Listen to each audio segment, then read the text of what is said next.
40 صحیح الاسناد احادیث کا اردو ترجمہ۔ اس سلسلے میں آپ سب کو خوش آمدید۔ اس سلسلے کے باقاعدہ آغاز سے پہلے چند باتیں ہیں جو عرض کرنا چاہوں گا، تو join me, let's do this.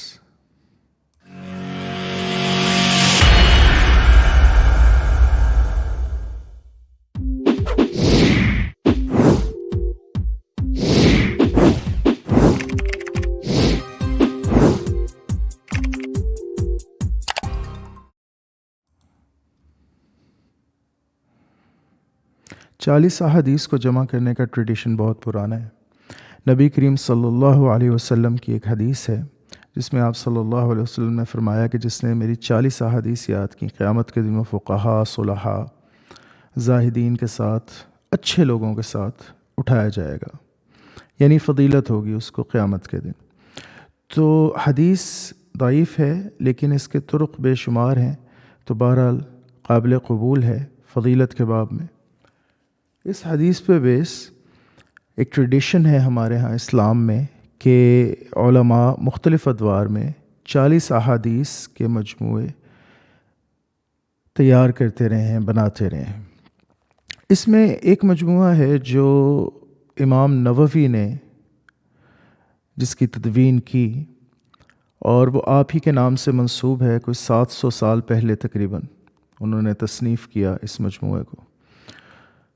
تو یہ مجموعہ کہلاتا ہے الاربعین النوویہ، 40، یعنی امام نووی کی 40 جمع کردہ احادیث۔ اس کے بعد بھی بہت سے ایسے مجموعے منظر عام پہ آئے، لیکن جو پذیرائی الاربعین النووی کو ہے وہ اغلباً کسی اور 40 احادیث کے مجموعے کو نہیں ہے۔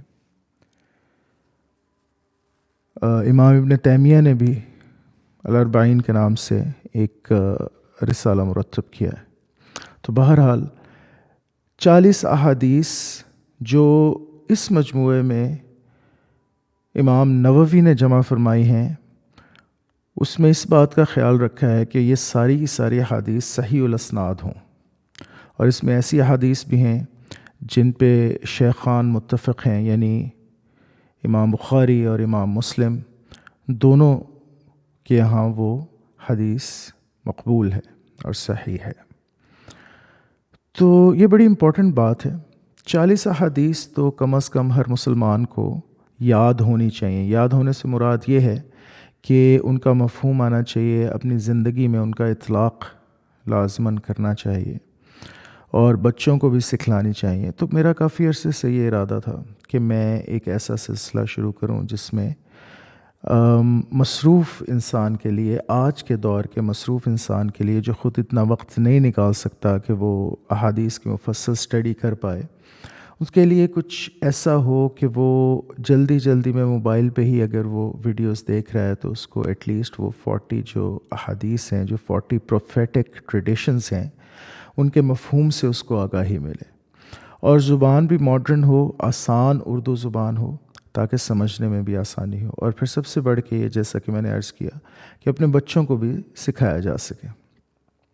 تو اس سلسلے کی یہ کاوش ہے، اور یہ سلسلہ انشاءاللہ اب ہر ہفتے آپ تک پہنچتا رہے گا۔ انشاءاللہ اللہ کے فضل و کرم سے امید ہے کہ بعونی ہی انشاءاللہ ہر ہفتے کم از کم ایک حدیث ویکینڈ پہ میں اپلوڈ کروں گا، اور زیادہ بھی اس سے اگر ہو پائیں تو انشاءاللہ زیادہ بھی اس سے کروں گا۔ تو مجھے امید ہے کہ یہ سلسلہ فائدہ مند ثابت ہوگا، اور بہت سے میرے احباب اور آپ لوگ، بہت سے دیکھنے والے، وہ اس سے کچھ فائدہ حاصل کر سکیں گے۔ اس سلسلے میں عرض یہی ہے کہ آپ کو اگر یہ فائدہ مند لگے سلسلہ تو آگے تک پہنچائیں، جتنے لوگوں تک پہنچ سکے، ہماری نجات کا باعث بنے گا۔ اور اپنے بچوں کے ساتھ ضرور ڈسکس کریں، کیونکہ میں کوشش کروں گا کہ کچھ احادیث میں سے کچھ پریکٹیکل جو پہلو ہیں وہ بھی اجاگر کر سکوں۔ ہمارے ہاں ایک مسئلہ یہ ہے آج کل کہ ہم نے اسلام کو فقط تھیوریٹیکل ڈسکشنز کے لیے رکھ چھوڑا ہے، اور پریکٹیکل لائف کے اندر جب ہم احبا اور اقارب اور اعزاء سے، اپنے قریبی جاننے والوں سے، دوستوں سے ملتے ہیں تو ہم کہتے ہیں یار اس گل نو چھڑ دے یار، کتابی گلاں نہ کرو ہیں۔ تو ایسا نہیں ہونا چاہیے. ہماری پریکٹیکل لائف کے لیے ہی ہے قرآن و حدیث، اور ہمیں اپنی پریکٹیکل لائف میں لیسنس لرن کرنے چاہیے. صرف theoretical side of the discussion نہیں ہے یہ، بلکہ پریکٹیکلی ہم امپلیمنٹ ہمیں کرنا چاہیے ان ساری باتوں کو. تو at least let's begin this with 40 prophetic tradition, the tradition of 40 prophetic حدیث. اور انشاءاللہ بفضلہ تعالی اللہ کی رحمت سے امید ہے کہ انشاءاللہ اس سلسلے کو پایہ تکمیل تک پہنچائیں گے چند آنے والے دنوں میں. تو اپنا خیال رکھیے گا. والسلام علیکم ورحمۃ اللہ وبرکاتہ.